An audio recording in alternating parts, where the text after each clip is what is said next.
तब्दीली के साथ बदलते भारत की शान।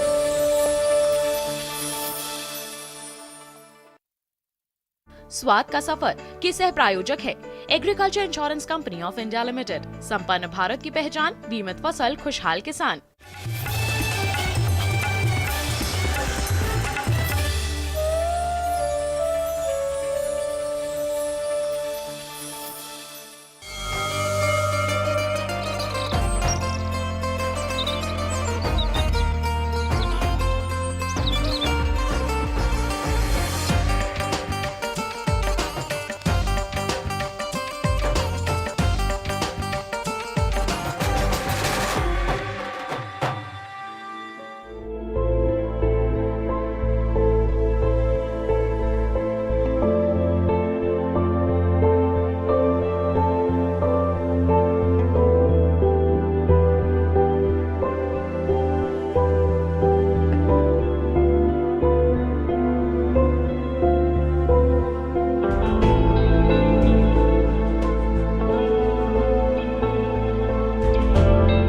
नैनीताल भारत के उत्तराखंड राज्य में स्थित एक नगर एवं पर्यटक स्थल है। कुमाऊं में नैनीताल का विशेष महत्व है। इसे लेक डिस्ट्रिक्ट भी कहा जाता है क्योंकि ये शहर पूरी तरह से झीलों से घिरा हुआ है। यहाँ का मौसम कभी धुंध छा जाती है तो कभी बारिश आ जाती है, कभी गर्मी, कभी धूप, कभी कोहरा, बस मौसम बदलता ही रहता है नैनीताल का। नैनी का अर्थ है आँखें और ताल का अर्थ है झील। पहाड़ अगर इस शहर का शरीर है तो झील आत्मा है।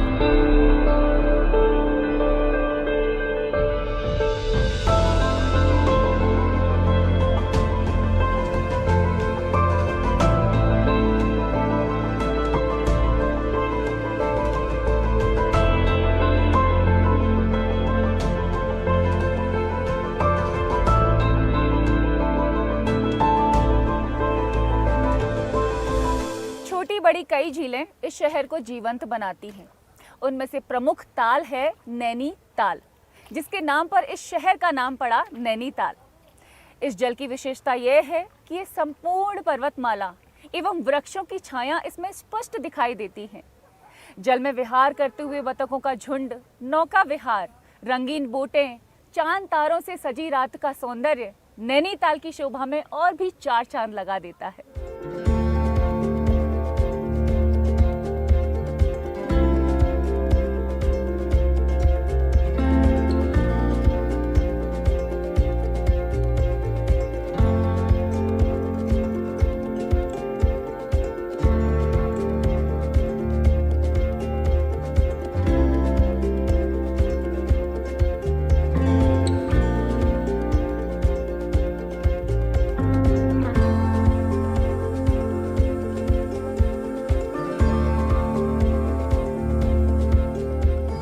धार्मिक मान्यताओं के अनुसार यह झील देवताओं द्वारा मानसरोवर से जल लाकर निर्मित है। तभी लोग यहाँ पर डुबकी लगाने आते हैं और यहाँ पर डुबकी लगाने से उतना ही पुण्य मिलता है जितना कि मानसरोवर नदी में डुबकी लगाने से मिलता है। इस जल की अलग ही विशेषता है। कितना सुंदर और स्वच्छ जल है ये। इसका रंग गर्मियों में हरा, बारिश में मटमैला और सर्दियों में हल्का नीला हो जाता है।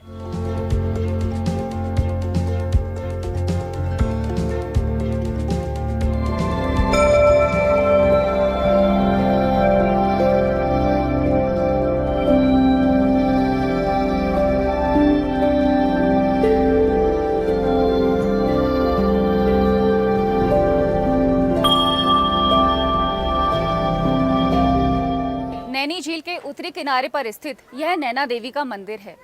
1880 में भूस्खलन के दौरान यह मंदिर नष्ट हो गया था, लेकिन बाद में इसे दोबारा बनाया गया। इस मंदिर में देवी सती के शक्ति रूप की पूजा की जाती है। मंदिर में 2 नेत्र हैं जो नैना देवी को दर्शाते हैं। कहा जाता है कि जब भगवान शिव देवी सती की मृतदेह को लेकर कैलाश पर्वत जा रहे थे, तब जहाँ जहाँ देवी सती के अंग गिरे वहाँ पर एक शक्तिपीठ की स्थापना की गई। इस स्थान पर देवी सती के नेत्र गिरे, जिससे प्रेरित होकर यह नैना देवी का मंदिर बनाया गया। यह मंदिर देश के 51 शक्तिपीठों में से एक माना जाता है।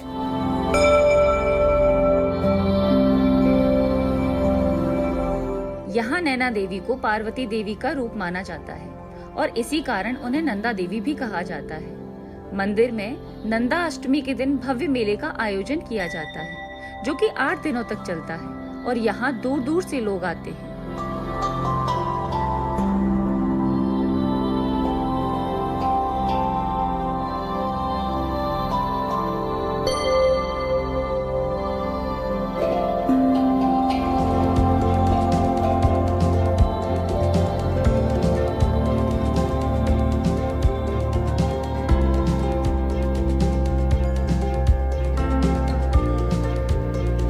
समुद्र तल से 2084 मीटर की ऊंचाई पर स्थित नैनीताल देश के प्रमुख हिल स्टेशंस में से एक माना जाता है।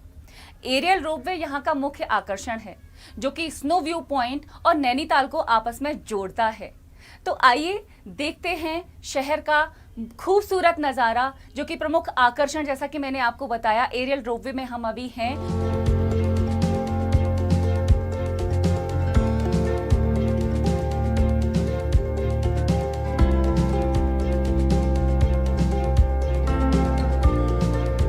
और यहाँ से बहुत ही खूबसूरत नज़ारा नैनीताल शहर का हमें देखने को मिल रहा है। आइए दोस्तों, चलिए घूमते हैं शहर।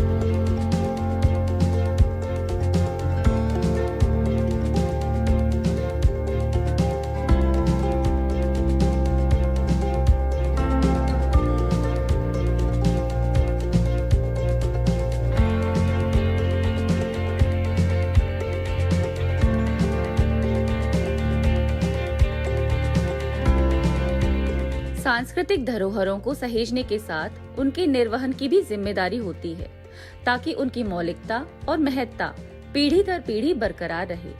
30 त्योहारों के माध्यम से एक परंपरा कायम होती है, जिसके जरिए यह बखूबी संभव होता है। चूँकि नैनीताल को खुद प्रकृति ने सजाया है, ऊंचे पहाड़, सुंदर झील, ढेरों पेड़ जैसे आभूषणों से यहाँ के स्थानीय लोग इसकी बहुत इज्जत करते हैं। तभी तो पर्यावरण की सुरक्षा और जागरूकता के लिए भी त्योहार मनाते हैं यहाँ। अभी हाल में ही एक ऐसा पर्व, हरेला पर्व संपन्न हुआ। नाम से ही जाहिर है, हरियाली की बढ़ावा देने के लिए भरपूर पौधे लगाने का संदेश देता है।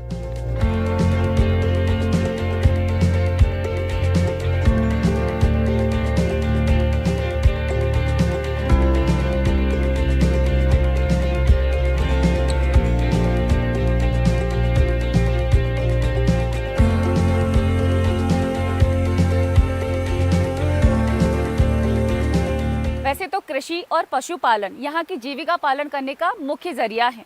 जैसा कि आप सभी देख सकते हैं कि पहाड़ों पर किस तरह परत दर परत खेती की जाती है। यहाँ पर हर तरीके के अन्न, गेहूँ, दाल, चावल, रागी, फल, सब्जियाँ, हर तरीके की खेती की जाती है। अब जाहिर सी बात है, पहाड़ों पर खेती करना थोड़ा मुश्किल होता है, इसलिए थोड़े अलग तरीके से खेती की जाती है। समुद्र तल से ऊंचाई पर होने के कारण यहाँ की मिट्टी भी बदली जाती है और फसल भी उसी तरीके से डिसाइड की जाती है। यहाँ पर मसाले और फलों का अच्छे से निर्यात पूरे देश भर में किया जाता है। मसलन पूरे कुमाऊं क्षेत्र में एक ऐसी जगह है जहाँ पर फूलों का व्यापार बहुत अच्छे से किया जाता है। फूलों की खेती सबसे ज़्यादा मसलन में की जाती है और मसालों में तेज पत्ते का निर्यात तो पूरे देश भर में यहीं से ही होता है।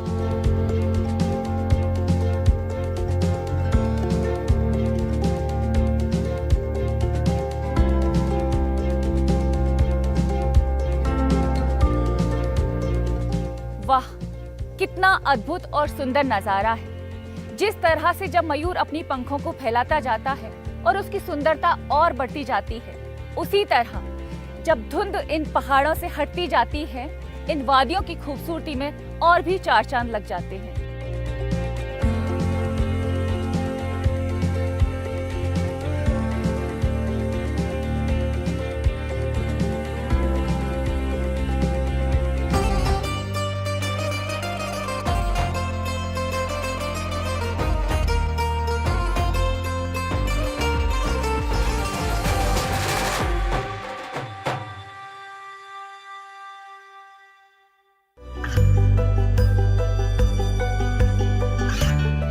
गांवों और पिछड़े क्षेत्रों में सरकारी योजनाओं की जानकारी पहुंचा।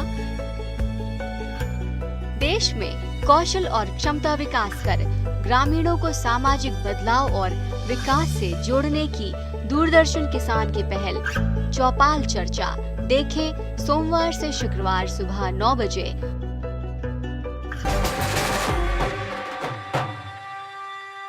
ब्रेक के बाद आपका स्वागत है। यूँ तो नैनीताल जाना जाता है देशी विदेशी सैलानियों के लिए। यहाँ की हरियाली, यहाँ का मौसम बरबस ही पर्यटकों को अपनी तरफ आकर्षित करता है।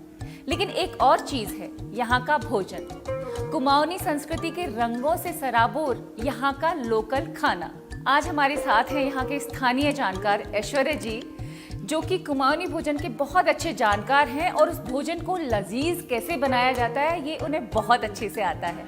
आपका बहुत बहुत स्वागत है ऐश्वर्या जी हमारे इस कार्यक्रम में। तो आज हम आपके साथ क्या बनाने वाले हैं? आज हमें काफी सारे व्यंजन बनाने हैं, लेकिन सबसे पहले हम शुरू करेंगे बड़े से, क्योंकि हमारे यहाँ काफी प्रसिद्ध व्यंजन है जो कि त्योहार हो या खुशी के मौके पे खाया जाता है। बड़े, तो ये बड़े कौन सी दाल के बड़े हैं? ये मूंग की दाल है या? ये बड़े बनते हैं उड़द की दाल। उड़द की दाल के बड़े।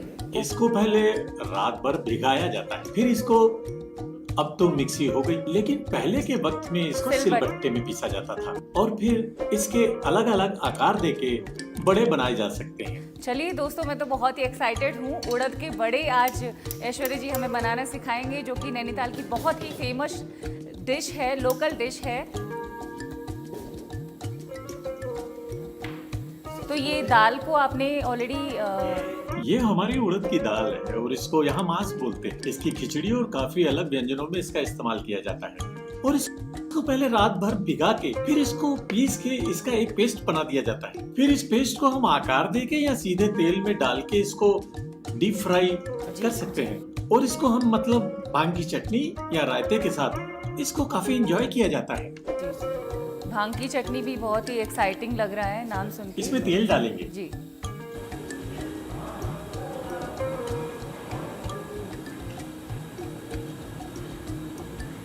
तेल को गर्म होने का इंतजार करेंगे। आई थिंक गैस थोड़ी तेज कर देता हूँ, फिर उसको थोड़ा तेज आंच में पकाया जाता है ताकि वहां से हमें एक क्रिस्पी सा टेक्सचर बन जाए। ये हमने इसका पेस्ट तैयार कर रखा है, फिर इसको हम हाथ से नहीं इसमें डीप फ्राई करके निकाल सकते हैं। और कुछ लोग हमारी यूज की थैली होती है उसका भी इस्तेमाल करते हैं। उसकी जो सतह होती है वो काफी स्लिपरी होती है। मैंने सुना है कि ये जो लोकल डिश है यहाँ की उड़द की दाल के बड़े, ये आप यहाँ पर जो भी कुछ भी शुभ अवसर होते हैं या कुछ स्पेशल ओकेजन्स होते हैं उनमें बनाई जाती है। यूँ तो आमतौर पर हर घर में हर जगह उड़द की दाल की बड़ी बनाई जाती हैं, लेकिन नैनीताल में कुछ स्पेशल ओकेजन्स पर भी ये बनाए जाते हैं। अब नैनीताल में या पूरा कुमाऊं में काफी शुभ अवसर पर मकर संक्रांति हो या हरेला हो, अच्छा, पूरी बड़े, उसके साथ आप इसको माँ की दाल बोलते हो, दाल के साथ रायता, ये सब बनाया जाता है। वो ये सब चीज है।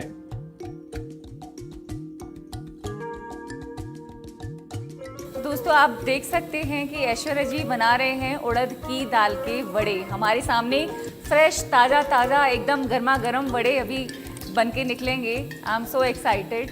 तेल हमारा तैयार है या नहीं, थोड़े से हम इसमें बड़े ड्रॉप करेंगे।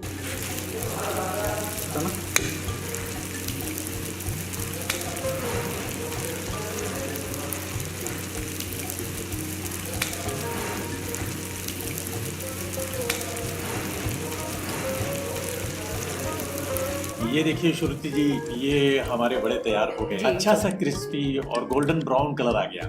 तो आप छू के भी देखेंगे तो भी ये खुदरी सी परत होगी। जी जी जी, मैं वो देख सकती हूँ। इसको हम निकालेंगे। जी, ये तो देखने में ही बहुत ही लजीज लग रहे हैं और एकदम गर्मा गर्म उड़द की दाल के बड़े।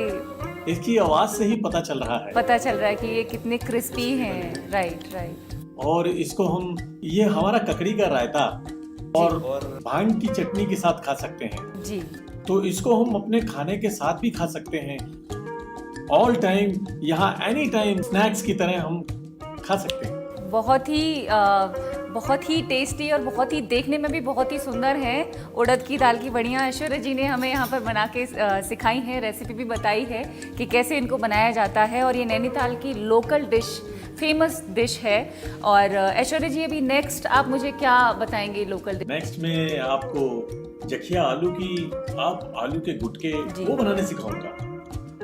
काफी सिंपल डिश है लेकिन काफी relish की जाती है, काफी कुछ अच्छी लगती है। और इसको हम सब्जी की तरह या किसी टाइम स्नैक्स की तरह मतलब आलू सब्जी नहीं खा रहा, वो किसी टाइम भी खा सकता है। तो आलू की सब्ज़ी जो नॉर्मली हम खाते हैं, सूखे आलू की सब्ज़ी, आई थिंक ये उससे थोड़ी सी अलग मुझे लग रही है आपकी रेसिपी। तो चलिए देखते हैं दोस्तों, ऐश्वर्या जी कैसे आलू का क्या बताया आलू आपने? के गुटके, आलू के गुटके, जखिया आलू भी बोल सकते हैं। जखिया आलू कैसे बनाते हैं, चाहिए देखते हैं। इसमें हम थोड़ा तेल कम कर लेंगे क्योंकि हमें आलू को फ्राई नहीं करना है। फ्राई नहीं करना है, बस जैसा आलू के गुटके बनते हैं ये वही चीज है। बस ये हमारा पहाड़ी व्यंजन है जिसको हम जखिया बोलते हैं जी। जो काफी एक कलरी और काफी इसको रोबस्ट सा फ्लेवर कर रहा है। नॉर्मली अगर आलू की सब्ज़ी बनाते हैं नॉर्थ में या साउथ में भी, कहीं भी जितना मैंने सुना है उसमें जीरा या राई डालते हैं आलू की सब्ज़ी में, लेकिन आपने कुछ अलग नाम बताया है, जखिया। जखिया तो ये यही पाया जाता है। तो जो इधर पाया जाता है उसी का इस्तेमाल करके लोगों ने पहले पुराने वक्त में इसको बनाया, तो वही प्रथा अभी तक चली आ रही तो आई है। एम श्योर उसका टेस्ट भी बहुत ही अलग होगा जखिया का। वो आलू की सब्ज़ी, वो आलू अलग ही टेस्ट आएगा उसका, आई एम श्योर। जी। तेल में हमने जखिया डाल दिया है। जी। इसके बाद इसे बोलते हैं बघार लगाना। बघार लगाना जी, मतलब मसालों का कुछ इसमें से पहले हल्दी आप डाल डालेंगे रहे हैं। और थोड़ा सा नमक डालेंगे, फिर थोड़ा सा इसमें नमक, और अगर किसी को लाल मिर्च पसंद है थोड़ी सी इसमें लाल मिर्च भी डाल सकते हैं। आलू को बॉईल किया हुआ है और काट के हमने डाल दिया। बॉइल आलू को काट के आपने इसमें डाल दिया। बॉयल आलू काट के डाल दिया।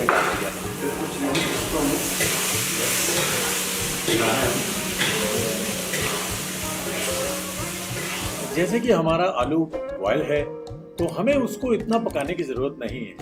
जैसे ही हल्दी और मिर्च का रंग इस पे चढ़ गया वैसे ही हम इसको इससे निकाल देंगे। अगेन ये भी देखने में बहुत ही लजीज लग रहा है ऐश्वर्या जी, बहुत ही टेस्टी लग रहा है। आपके आलू के गुटके तैयार हो चुके हैं। तो ऐश्वर्या जी, इनको किसके साथ खाया जाता है? इसको हम वही भांग की चटनी या कोई टमाटर की चटनी या धनिया पुदीना की चटनी या ज्यादातर भांग और एक बार हंगीरे की चटनी के साथ खाया जाता है।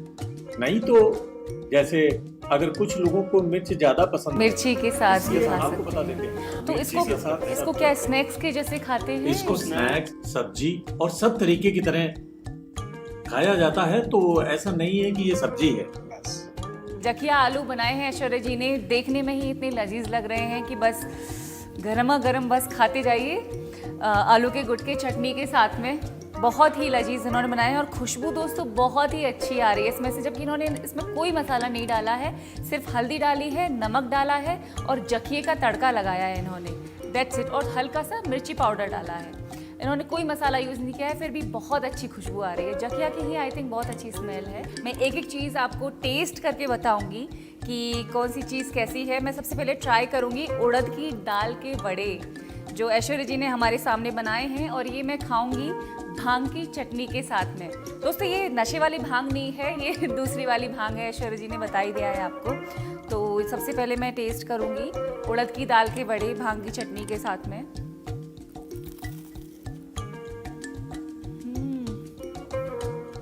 इट्स वेरी रिफ्रेशिंग, खाते ही एकदम से बहुत अंदर से बहुत फ्रेशनेस फील हो रही है।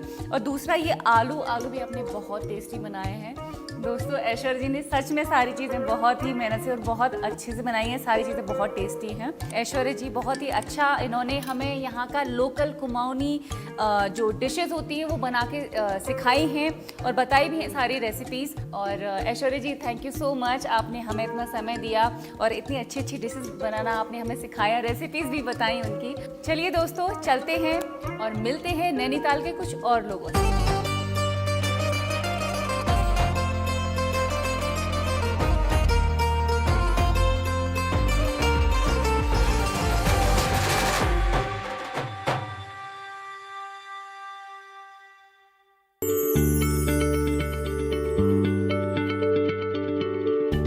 क्या आप किसी बीमारी से परेशान हैं? चाहते हैं डॉक्टर की सलाह? तो हम हैं आपके साथ। बताएंगे आपको जीने की राह। समस्याएं आपकी, समाधान देश के मशहूर विशेषज्ञों के। घर बैठे बात करें देश के जाने माने डॉक्टरों से। हमारे लाइव प्रोग्राम स्वस्थ किसान में हर शनिवार शाम 6 बजे से 7 बजे तक।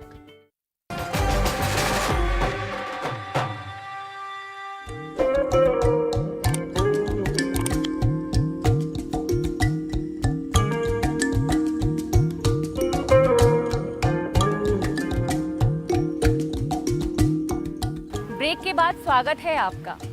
पहाड़ों और झीलों के अलावा एक और मामले में यह नगर सैलानियों को अपनी तरफ आकर्षित करता है और वह है नगर की साफ सफाई। यूं तो स्वच्छता आज भारत की आत्मा बन चुकी है। इसमें एक योगदान सड़कों के किनारे बने शौचालयों का भी है।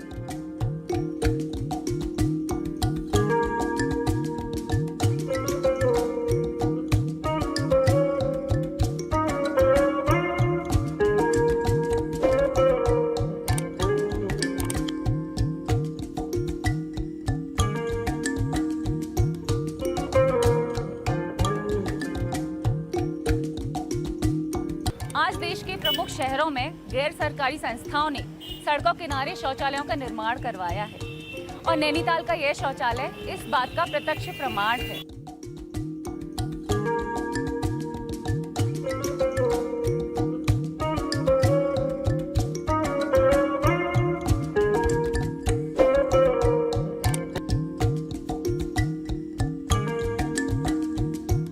और हमारे साथ हैं उदयकांत पाठक जी, जो कि इस शौचालय की देखरेख करते हैं और साफ सफाई का बहुत खास ख्याल रखते हैं। नमस्कार पाठक जी, आपका बहुत बहुत स्वागत है हमारे इस कार्यक्रम में। पाठक जी, सबसे पहले तो मैं आपसे पूछना चाहूंगी कि ये शौचालय का डिजाइन बहुत ही अलग तरीके का है, बहुत ही आकर्षक है। किस तरीके से बनाया गया है ये शौचालय? इस शौचालय को जो बनाया गया है इसमें आधुनिक सिस्टम से है जी। इसमें हैंगिंग सीट का इस्तेमाल किया गया है जी। इसमें कंसील सिस्टम का इस्तेमाल किया गया है। इसमें ये फसाद बाहर से लगा हुआ है जो कि आकर्षक है जी। और यहाँ के ये हरा भरा पेड़ पौधा के हिसाब से डिजाइन भी किया गया है जी। घास भी इसमें लगाई गई है, बाहर मैंने से देखा। घास भी लगाई जी। गई है, इसलिए करके इसकी खूबसूरता और शौचालय से जाते हैं। पाठक जी, कितने लोग आते होंगे इस्तेमाल करने शौचालय का?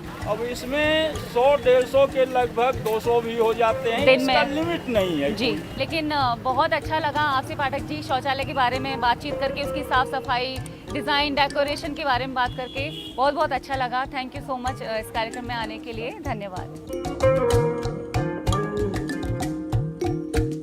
सरकार द्वारा पूरे देश में चलाए जा रहे स्वच्छता अभियान से, चाहे वो हर गांव में टॉयलेट होने की बात हो या सड़कों मोहल्लों की सफाई हो, लोगों में सफाई को लेकर जागरूकता आई है। देश भर में संस्थागत या व्यक्तिगत रूप से लोगों के इस प्रयास ने बहुत हद तक इस मुहिम को सफल बनाया है।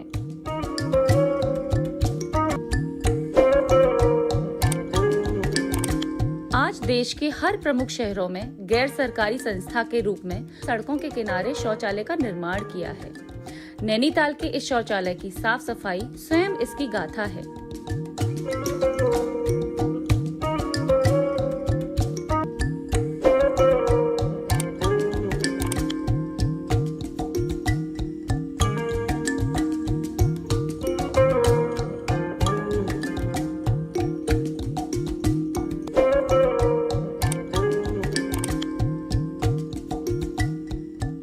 नैनीताल में बात हरियाली की हो या स्वच्छता की, ये शहर मिसाल बनकर सामने आता है।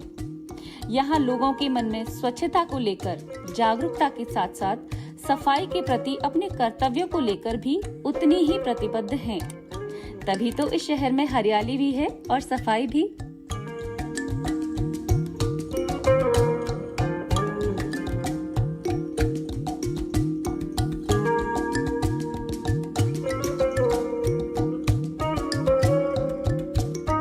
सभ्यता अगर शरीर है तो संस्कृति उसकी आत्मा, और हमारी परंपराएं उस आत्मा रूपी संस्कृति को जीवंत और जागृत रखने का तरीका।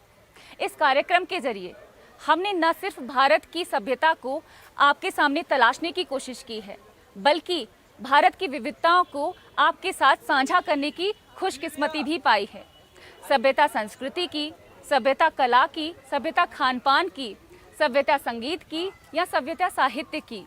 बहुत जाना, अभी और भी है जानना, क्योंकि ज़िंदगी मंजिल में नहीं सफ़र में होती है। आप सभी को बहुत बहुत धन्यवाद। देखते रहिए डीडी किसान। नमस्कार।